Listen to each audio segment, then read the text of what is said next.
Hello lovely, my name is Frankie and welcome to my channel. In today's video, you're going to be learning some hair washing tips and tricks. So things that you should definitely be doing in your hair washing routines and some things that you should be avoiding and tips and tricks along the way. So just a little bit of knowledge about hair washing and ways that you can do it to best benefit your hair. So we'll get straight into the video and I hope you enjoy it.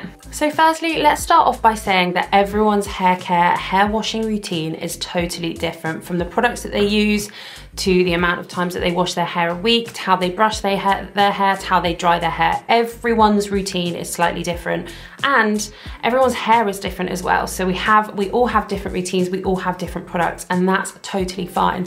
But there are some things that you can be doing in your hair washing routine that can definitely benefit your hair, reduce breakage, help it grow healthier, stronger, and more luscious. So that's why I'm here today and that's what I'm going to bring you.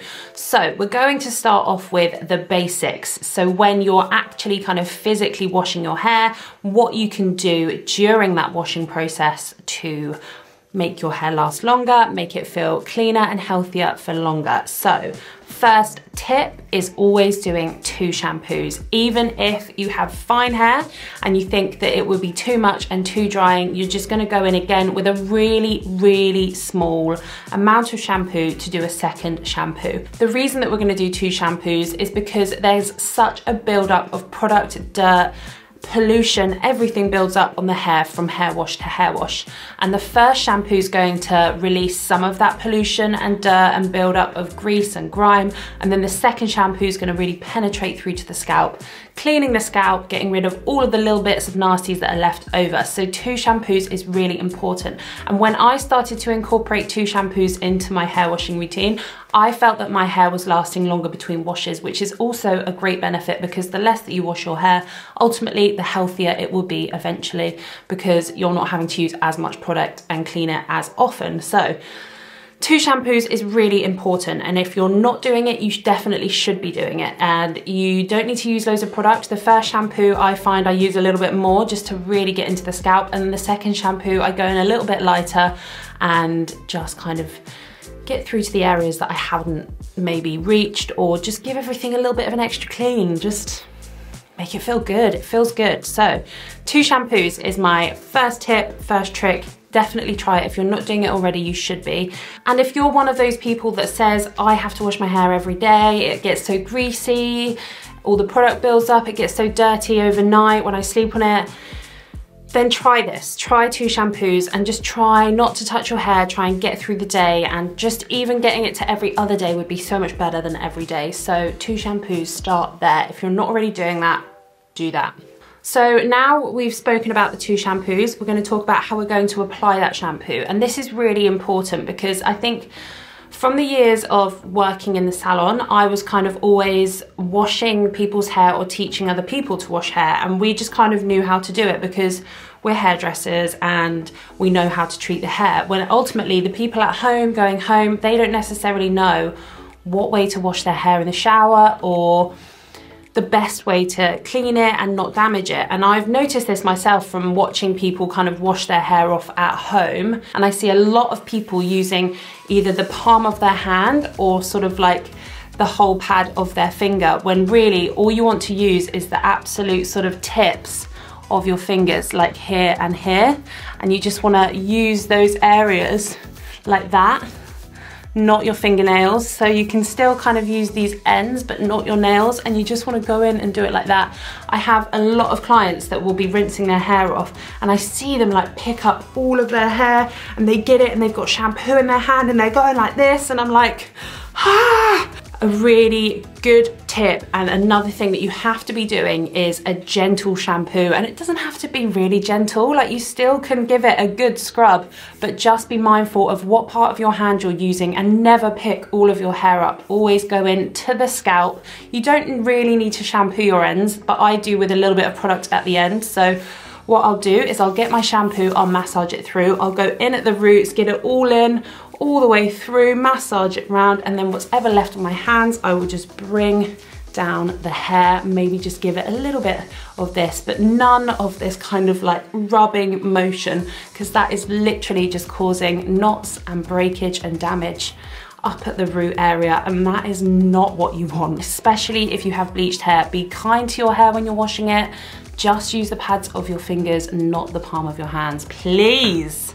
Next tip is the temperature that you are washing your hair at. So I know a lot of people love a scalding hot shower or bath, and ultimately that is still heat damage. So the hotter the water, the more damage it's going to cause your hair. So turning it down a couple of notches, going for a warm shower or even a cold shower, which we'll come back to, but going for warm or cold will be really good for your hair. It will really help the condition. It will get it really nice and soft, and less heat damage equals less breakage, and that's exactly what we want. You will reduce your split ends, you will reduce breakage if you just turn the heat down a little bit.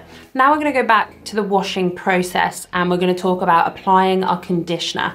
So with conditioner, we wanna basically focus it from the mid-lengths to the ends. So what I do is I squeeze it into my hands, I smother it through the ends, I make sure that all of my ends are completely coated in conditioner, and then what's left on my hands, I'll go through the top of my hair.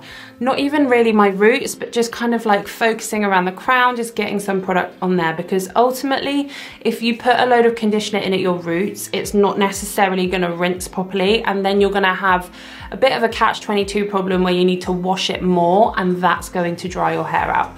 So just be mindful of where you put your conditioner. Make sure that you focus it through the ends and that it's not kind of all built up at the root, because greasy roots equals needing your hair washed more often, which equals damage.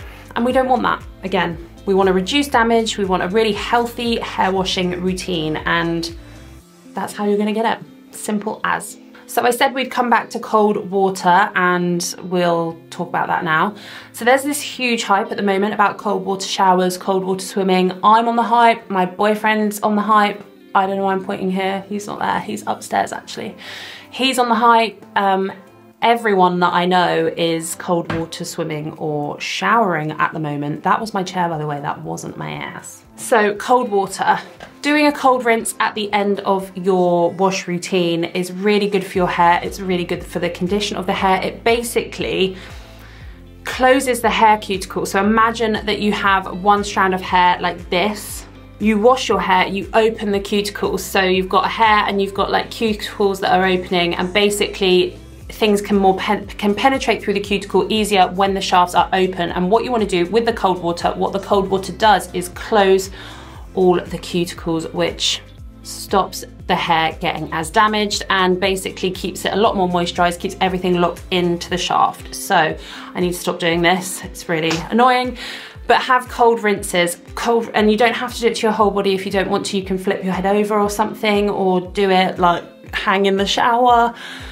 But it will really help, and I definitely have noticed even just the shininess of my hair at the moment. It's proper shiny, especially when I do a cold water rinse. Like I did a cold water shower today, and I blasted my hair off this morning, and you guys know how curly my hair can go. This is literally blasted off. I mean, it is a bit fluffy. So what we're going to talk about now is, once you've done your hair washing, how you can best manage your hair and keep it as healthy as possible once you've got out of the washing process. So you've just got out of your shower or wherever you wash your hair, and you've got your hair in a towel wrap, or you've squeezed the moisture out and you're about to brush it. So we all know, well, we all should know, if you don't know, you're about to find out, that wet hair is a lot more prone to breakage. It's basically a lot more elasticated, so the hair is basically a lot more stretchier and prone to breakage when it's wet. So if you are one of those people that has to brush their hair when it's wet, then I would recommend either like a wide tooth comb or a tangle teaser. If you've got finer hair, tangle teasers are great.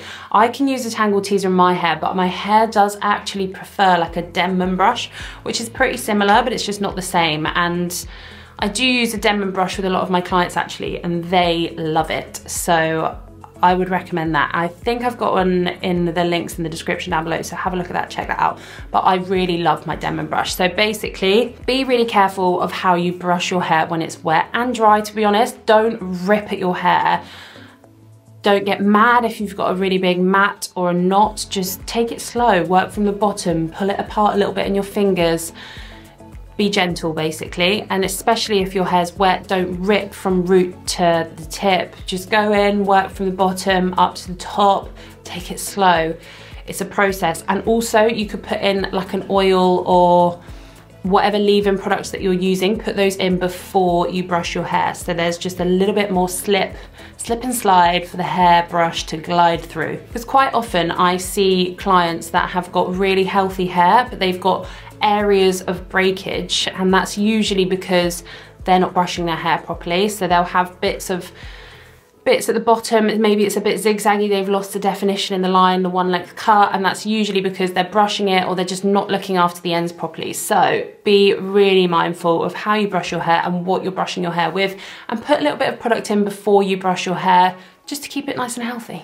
And now, once you've brushed your hair through with your tangle teaser, comb, whatever, Demon brush, whatever you're using, would probably be the time that you're gonna sort of chuck it in a towel or try and get excess moisture out. And this is a massive no from me. You cannot ruffle your hair in a towel anymore. You might have seen your mum do it, you might have seen your nan do it. You can't do it, especially if you've got long hair, especially if you've got long bleached hair or just long color damaged hair. Not even damaged, colored, just long hair in general, any hair. Don't use a towel to ruffle the scalp or the hair. It just causes friction and makes the hair more prone to breakage and more prone to damage, and makes the whole hair follicle and shaft weaker. So it's really, really not something that you should be doing. What I would recommend, instead of doing that, whilst you're stood in the shower still, before you brush your hair, wring your hair out, brush it, wring it out again, brush it.